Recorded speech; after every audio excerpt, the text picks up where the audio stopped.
Hi, it's Nikki here and welcome to another video. So, as promised, here is the video about how I made my travel gouache palette.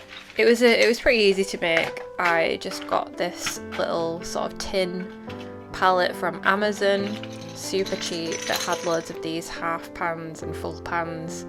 As you'll see, getting them to stick into the tin was a bit of a pain in the arse, but luckily my friend Artistically Tori came through with her washi tape, and I just stuck some washi tape to the bottom of the pans.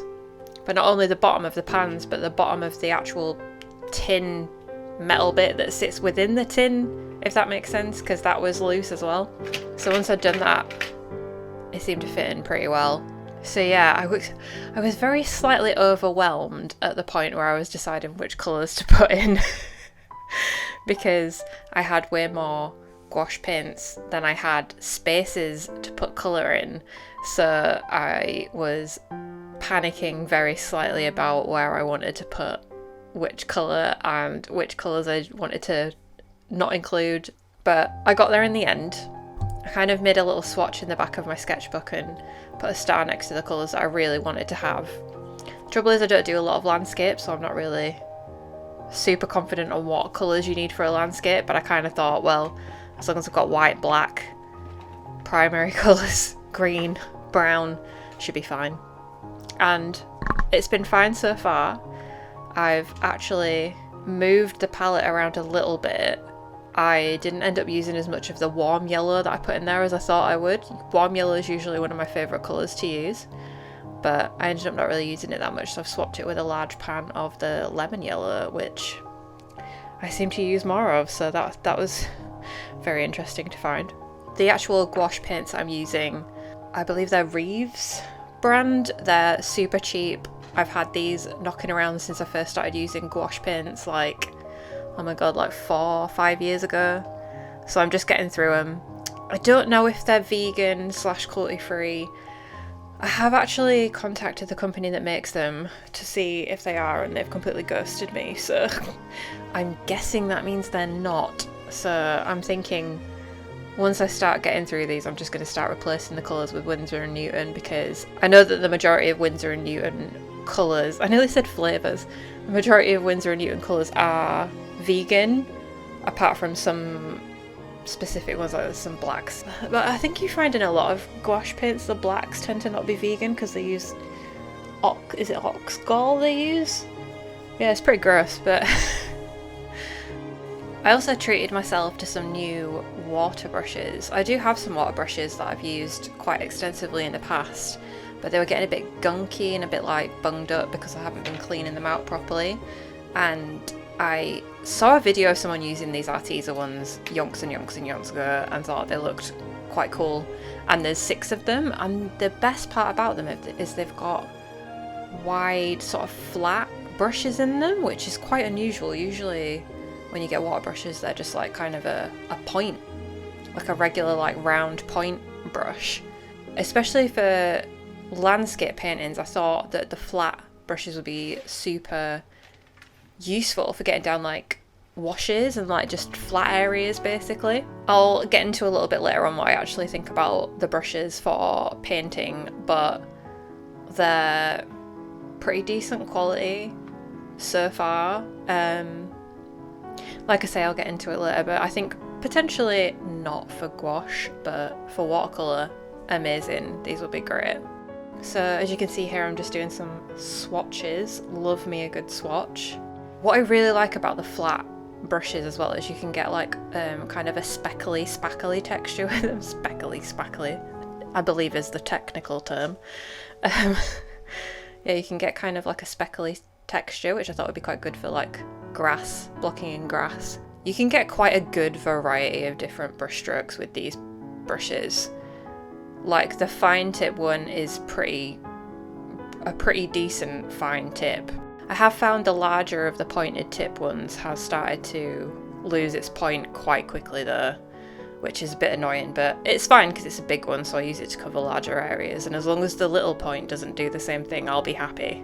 So like I said before, the entire purpose of me creating this travel gouache palette is because we're going on holiday to Scotland in July. Yeah, it's about a week and a half away actually. I'm pretty excited. It looks like it's going to rain the entire time, which I'm actually not that mad about because it's quite hot here at the minute and I'm getting a bit sick of it. So the entire point of me getting this travel gouache palette was because I wanted to get into landscapes, and I particularly wanted to do landscape painting while we're on holiday because the Scottish landscape, particularly in the Highlands, is freaking beautiful. Like, if you ever get a chance to go to Scotland and you've never been, do go, because it's actually gorgeous. Particularly if you're from England, because I feel like when I first went to Scotland I thought, oh, it's just going to be like the countryside in England, but it's so not. It's completely different. It's so much more wild, so much more spectacular and amazing, and yeah, I'm absolutely obsessed with it. So this time around I really wanted to try and capture some of it, but I'm historically terrible at landscapes. I said before in my previous video we had to do a whole module about it at uni, where we had to go and sit on street corners in Cambridge and draw buildings, and I could not stand it.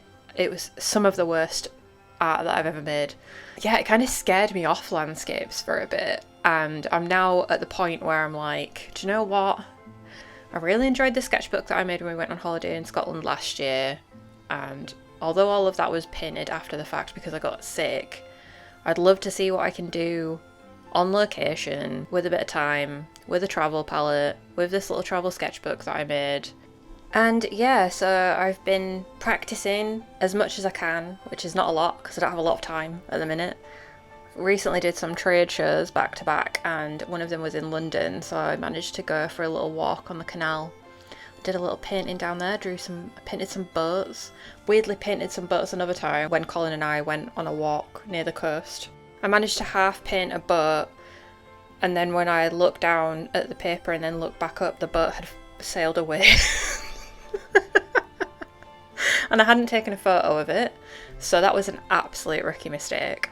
What I'm finding is that I'm very slow, so even with the practice I've been doing, I don't know how much finished stuff I'm going to get done on holiday, but even if I can make like a little page sort of like the one that I paint here, with like a close-up of something and then like maybe more of a zoomed out landscape in more of a rough style, rather than getting it exactly how it looks, I kind of want to get the feel of it and definitely the colours as well as I can. And I want to like collect little ephemera and like little bits and bats and tickets and stuff to put in there, so it's like a real little keepsake as well as being like a piece of art. So yeah, that's my goal with this thing.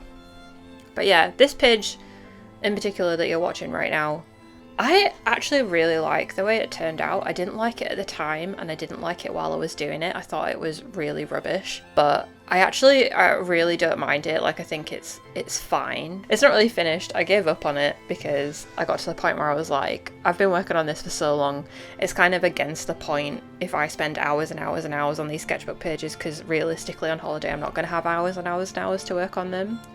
And I think what it taught me, and what I've learned also subsequently with these, is that the gouache is really good for getting the flat colours down and a bit of shading, and for getting like sort of the abstract shapes and stuff down. But what I've been finding is then going in with coloured pencil has really been working quite well, and sort of bringing out the detail and stuff. It's been interesting. I haven't been able to draw in this sketchbook as much as I would have liked, but it's definitely taught me a lot about landscape painting. These brushes, I promised that I'd talk about these brushes, and I will.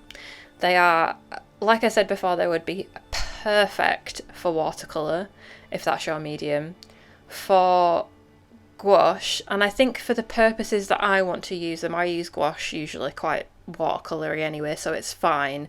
But if you're the sort of person who likes to use thick gouache and likes to use gouache in a more opaque way, these are no good, because you would think with the little push button thing on the side to pull the water out that you would have quite a lot of control over the water, but in actual fact it just seems to seep water out whether you're pushing the button down or not. So there's basically always way more water than you probably would want with gouache. They work for me and they work for what I'm doing. Sometimes I feel like I'm battling with them a little bit, but ultimately for the price I paid for them and for the convenience of not having to take like a jar of water or whatever out with me when I'm painting, I think they're worth it. I think potentially if I experiment with holding the brush in a slightly different way, there might be less water coming out of it. I tend to hold the brush kind of vertically, which is probably why the water's coming out of it so much.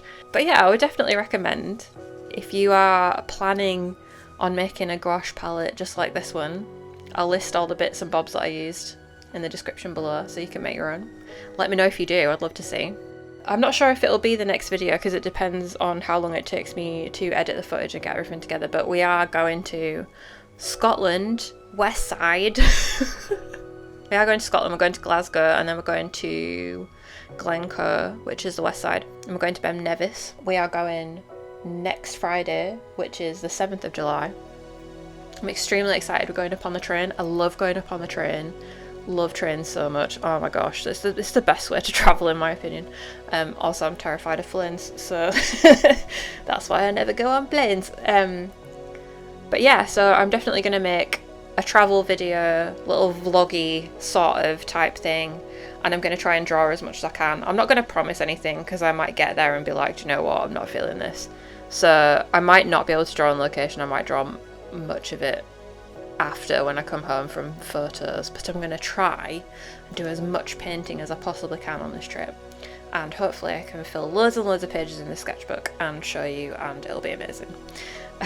But yeah, thank you so much for watching this video. I hope you enjoyed, and if you liked what you saw, please check me out on Instagram. The link will be below.